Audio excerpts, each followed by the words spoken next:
What's going on, TIL leaders? I pray y'all having a blessed and a fantastic day. This is the day the Lord has made. We are rejoicing. We're glad therein. Listen, I want to pick back up on our leadership teaching, leadership training. This past Sunday, we had our leaders meeting.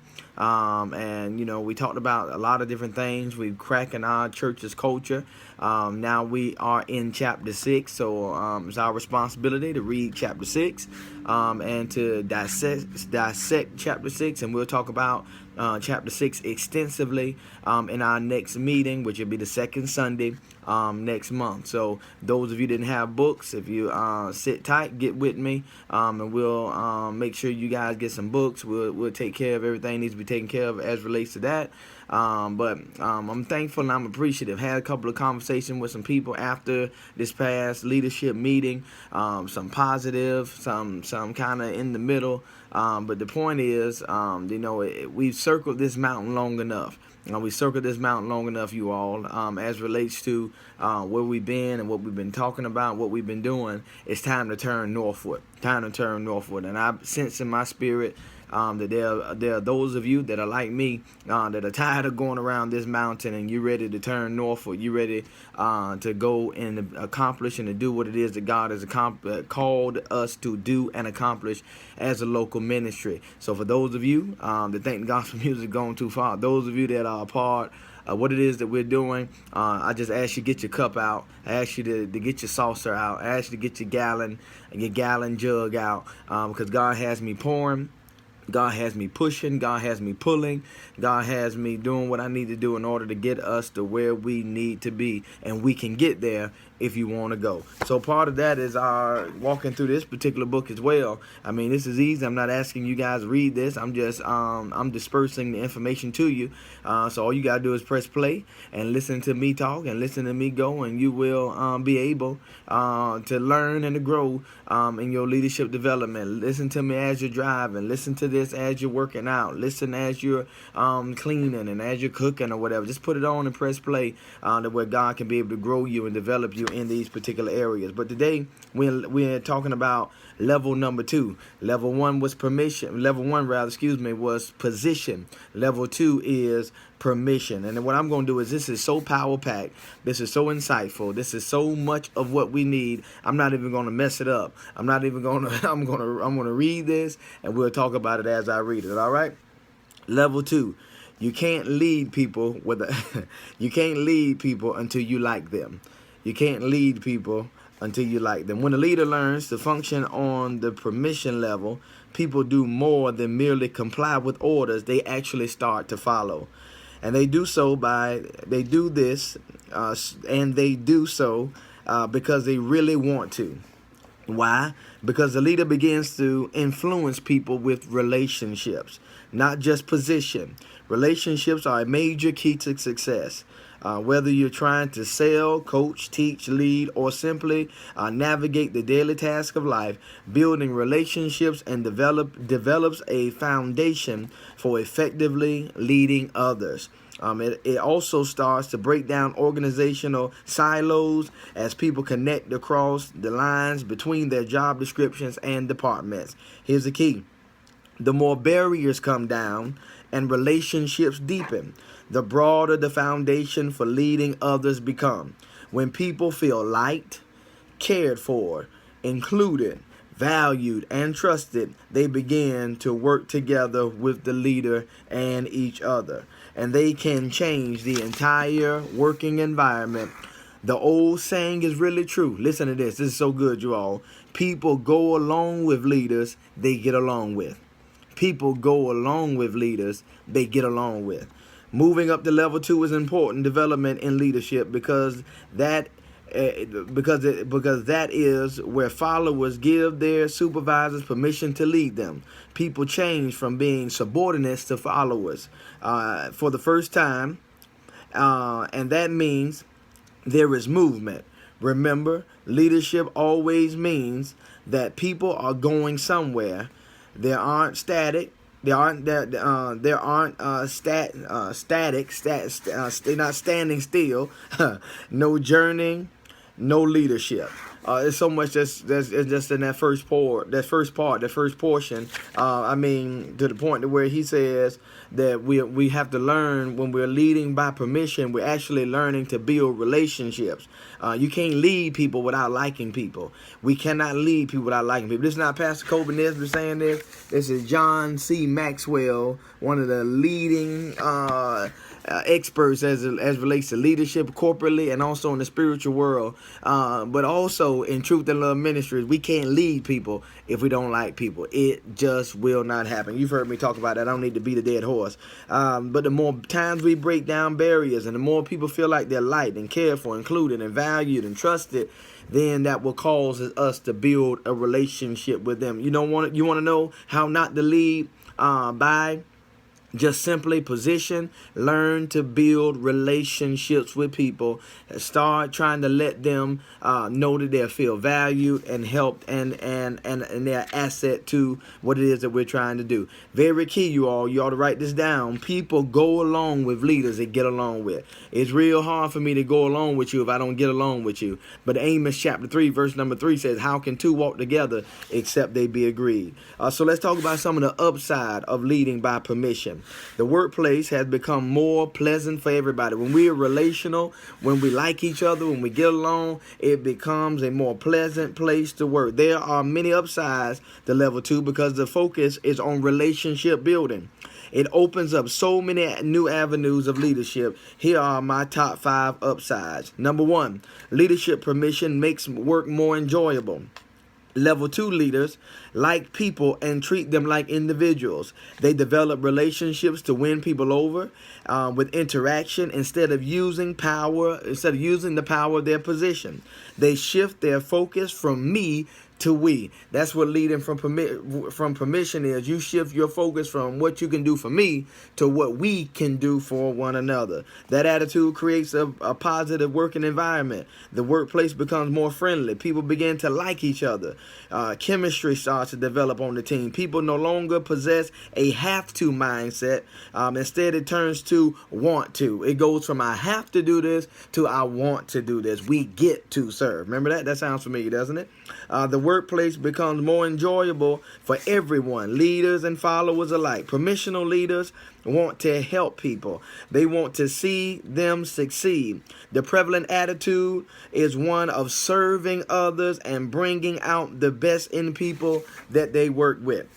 So that's very good. The very first one, it makes the work more enjoyable. You actually enjoy it. You want to be there. You want to work with them. You want to serve with them. It makes it enjoyable. Number 2, leadership permission increases the energy level. This is so good. What happens when you spend time with people you don't especially like or who don't like you? Doesn't that drain you of energy? This kind of environment brings most people down, even in a neutral environment. If you are with people you don't know very well, doesn't it require a lot of energy to get to know them? Yes, it does. Connecting with others always takes energy. Conversely, or on the other side, on the flip side, what happens when you spend time with people you know and like? Doesn't it give you energy?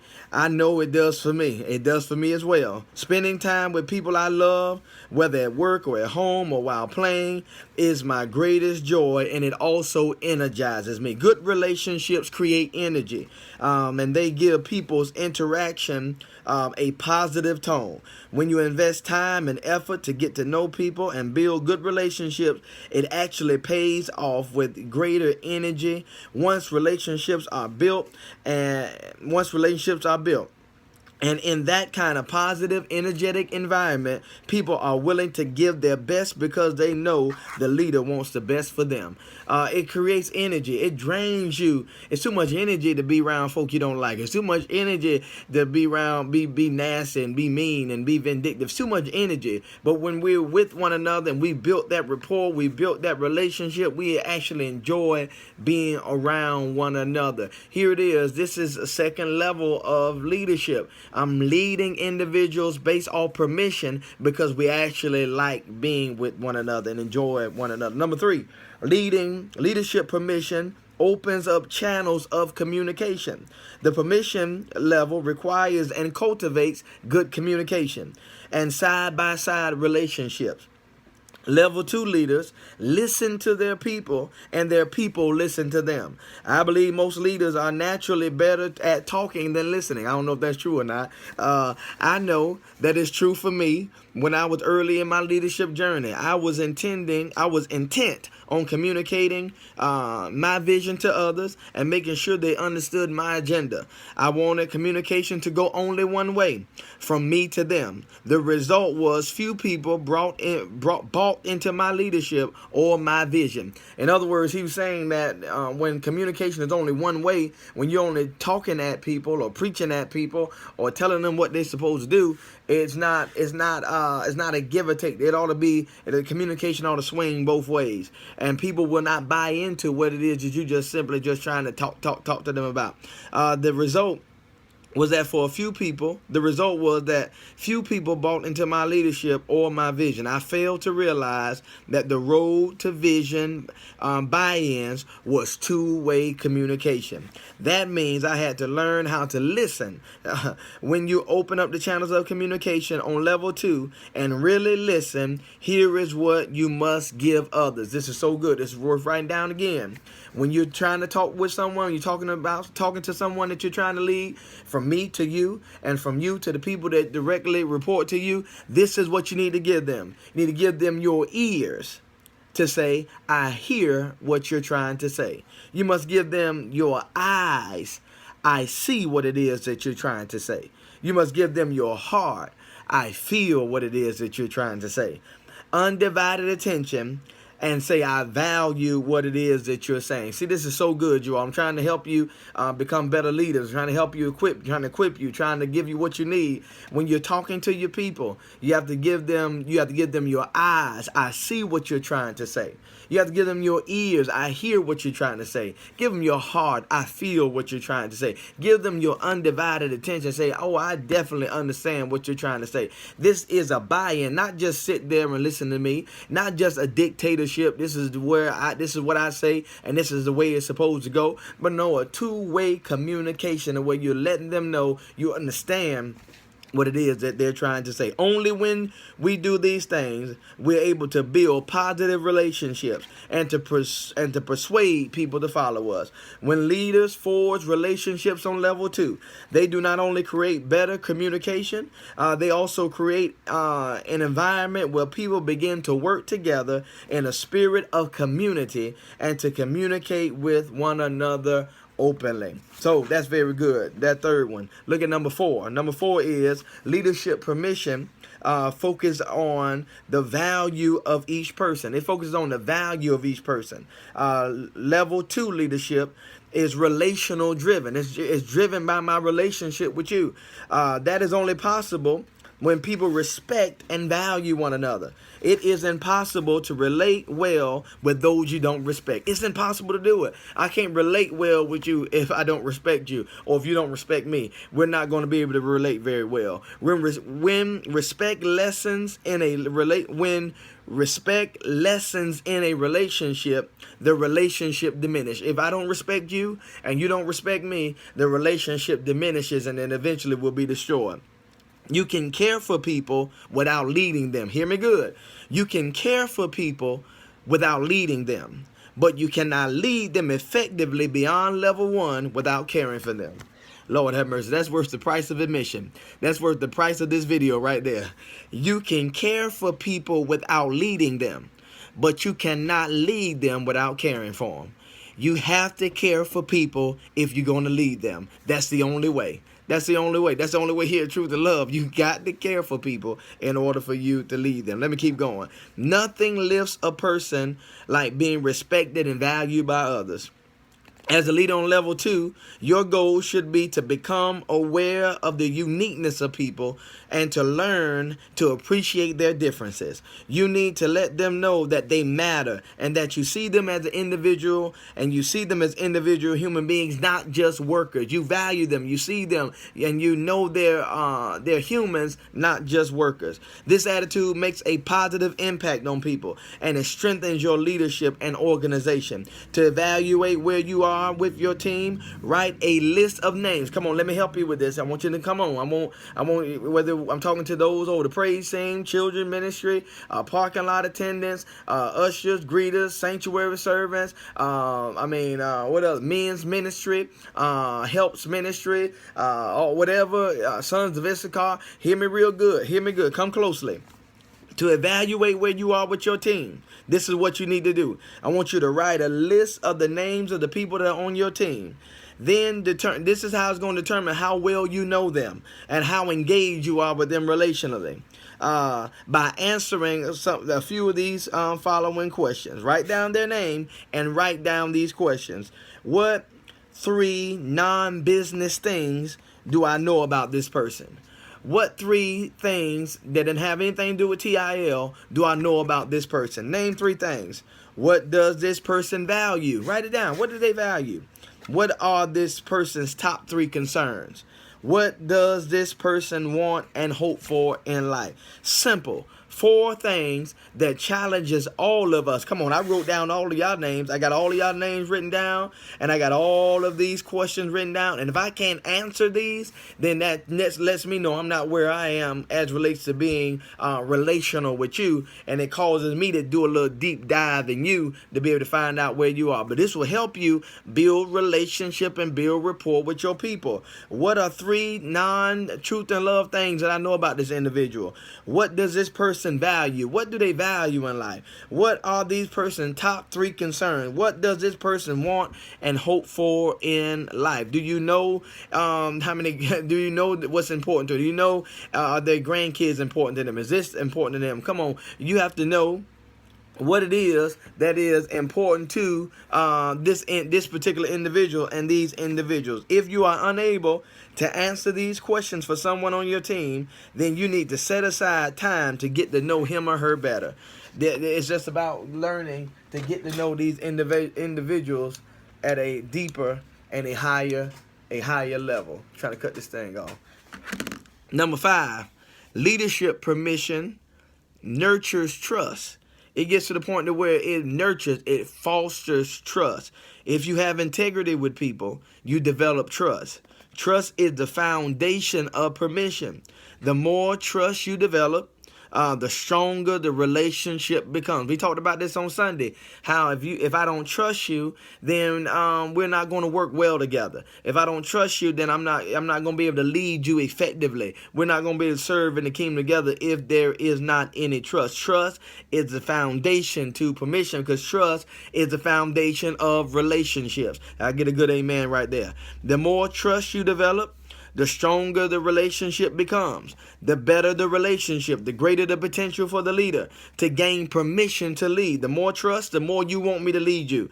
It's a building process that takes time, energy, and intentionality. You're not just going to roll out the bed and be a good leader. You're not just going to roll out the bed and just think you got this thing made in shade drinking lemonade. No. It's going to take time, it's going to take energy, and it's going to take you being intentional on what you're doing to build relationships with your people that'll make them want to be led by you. What qualifies you to make you lead me? No, you got to win me. You got to have permission to be able to lead me.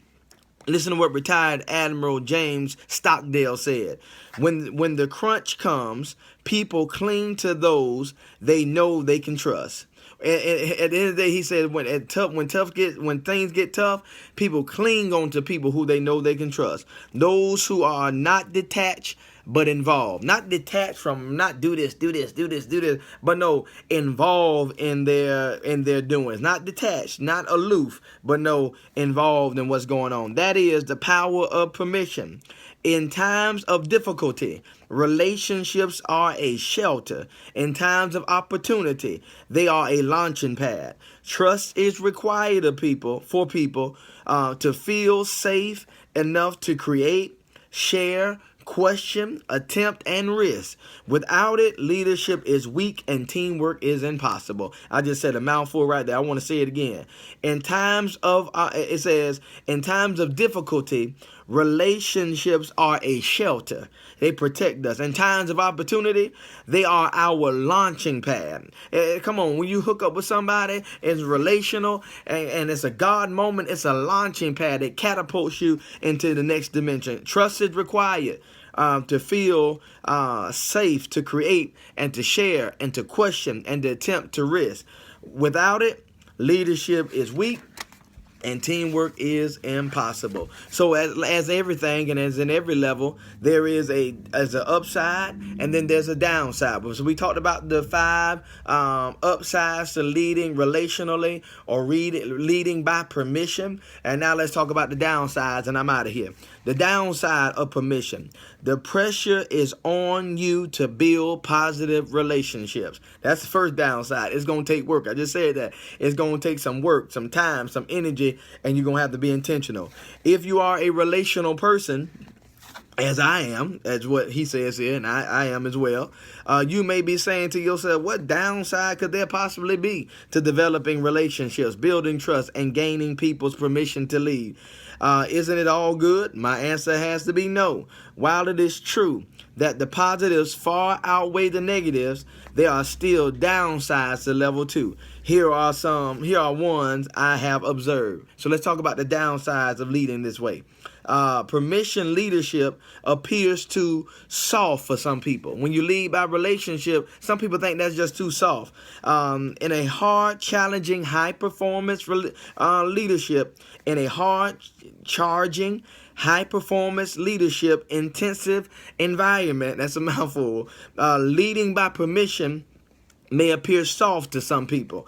Caring for people and being relational can be seen as weak, especially by leaders who possess a natural bias toward action rather than affection. See, some people just want to get it done. I don't necessarily got to be a kissing cousin. I just want to get it done. For that reason, some people dismiss it. What a mistake. And what a handicap to their leadership potential. It's been my observation that most people start their leadership focus on either the hard aspects of leadership, meaning the productivity side or being productive side, or the soft aspects, meaning the relational side. Those who start on the hard side and refuse to learn the softer skills often get stuck at level 1. They desire to go to level 3, production, but they can't achieve it without learning level 2 first. So here it is, people who just dismiss being relational. I don't got to know you. We ain't got to like each other. We ain't got to do that. People who dismiss that, they get stuck at level 1. And here they cannot go further in this relational or go further as relates in their leadership development because they dismiss it. In contrast, those who start on the soft side gladly and easily work their way up to level 2, permission. But if they don't do more than just win relationships, they get stuck and never move up to level 3. So we just can't get stuck at building a relationship. We must go a little further. Production. We have to go to level 3, production. It takes both permission and production to become a good leader. So it's not just the fact that we just like each other and love each other. We got to produce. We got to do some work. We got to get some things accomplished. If you're relational without productive, your team won't achieve any progress. Let me say that again. If you're relational without productive, if you're relational and not producing, you and your team won't achieve any progress. If we talked about this on Sunday, if you're productive without being relational, you may you make a small degree of progress in the beginning, but you'll fall short in the long run because you'll either alienate your people or burn them out, and you can't become successful in leadership until you learn how to do both. Lord have mercy. He said if we're not relational, we'll do some work at first. We'll make some progress, but eventually we're going to alienate our people, push them away, be to the point where we don't want to be bothered with them, or however you want to say it, or we'll burn them out because it's not built on a proper relationship. That's so good. Number 2, leading by permission can be frustrating for achievers. High achievers want to get things done and get them done now. Come on, I'm guilty. I'm a high achiever. I want to get stuff done, and I want to get it done right now. I don't got time for all this shucking and jiving. Let's get it done. So high achievers, they get frustrated at this level. They usually don't want to slow down for anything or anyone. Leading by permission requires them to do exactly that. Building relationships takes time. It can be a very slow work. If one end of the spectrum, you have high achievers ignoring relationships. At the other end, you have highly relational people who allow the relationships to become an end to themselves. Oh, this is so good. That's not healthy either. In fact, the most common reason for leaders not moving up to level 3 is that they become so relational that they lose sight of the primary goal of a relationship, or of leadership rather, helping others to work together, moving forward and achieve. He says, in other words, we can become so relational that we can't move up to level 3. We can become so relational that we're not getting anything done. And so many people get stuck right there and don't move up. So the true goal of leadership is helping others to work together, helping others to work together, move forward, and achieve. When relationships become an end unto themselves, the high achieving followers who focus on bottom line results become restless and often try to do one or two things. They take over or they leave. You must win both levels as a leader to be successful. So high achievers, when nothing's getting done, and we all just saying, holding hands and saying, Kumbaya, my Lord, what they do is they're just going to take over, give me this thing, I got it, I got it. Or they're just going to leave because they got to have that high performance. But we have to learn how to marry the two. This is so good, you all, and this is so where we are, Truth and Love leaders. This is so where we are. As long as you're winning, people are willing to follow, even if you are hard on them or positional in your leadership. My God, have I been guilty? However, when you drive people to achieve without slowing down to build relationships, a part of them will want to see you lose. Lord have mercy. They're saying that if one step on there's a saying that if you step on one's fingers on your way to the top, they may trip you on the way down. At the very least, if you fail, they'll celebrate your fall and then move on. People kind of want to secretly see you fail when you haven't built the relationship, when you just, go.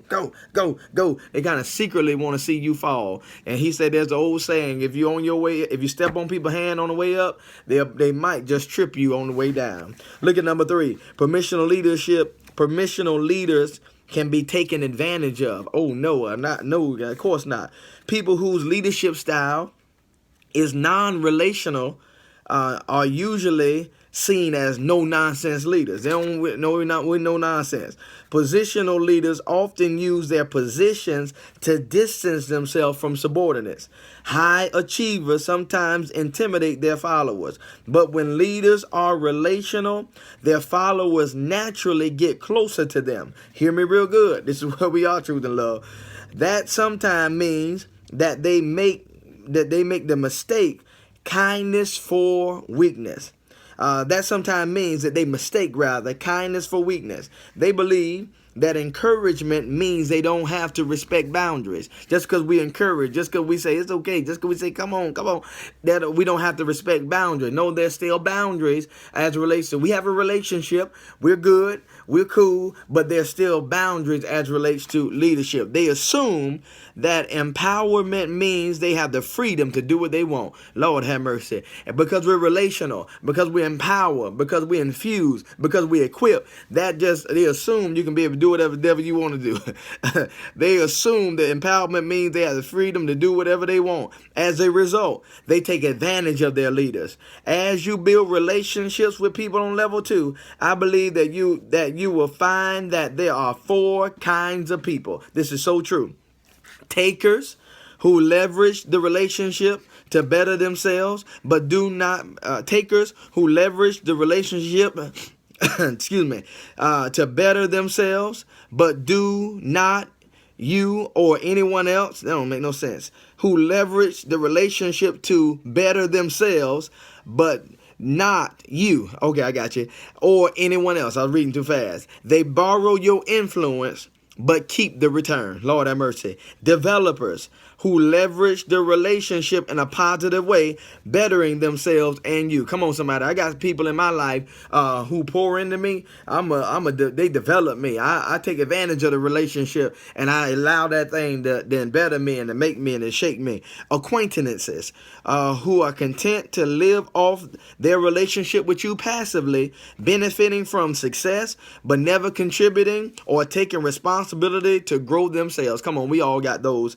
Friends who enjoy their relationship with you, returning your goodwill and never take unfair advantage of it. Those 4 different types of people: takers, developers, acquaintances, and friends. Being relational is a risk, just as opening yourself up to falling in love is a risk. Sure, you may you can stay guarded and never get hurt, but you will also never have a chance and to have a deep, rewarding relationship that will enrich your life and the lives of others. So here, when we do this, when we're just takers and we just get to the point to where we're not allowing ourselves to be developed and allowing ourselves to be who it is that God wants us to be, then we're to the point to where we're simply just leveraging the relationship and not allowing the relationship to be at the best influence. I got to really roll, y'all. I got to go. Oh my goodness. I got 2 more on this. I'm gonna pick up on this. This is good. I'm gonna post this part.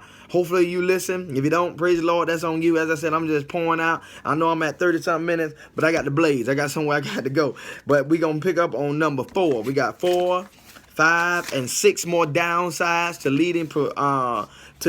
leading from permission. And then we'll talk about the best behaviors on level number 2. And then we'll be done. All right. I love y'all. I'll talk to you later. Bye-bye.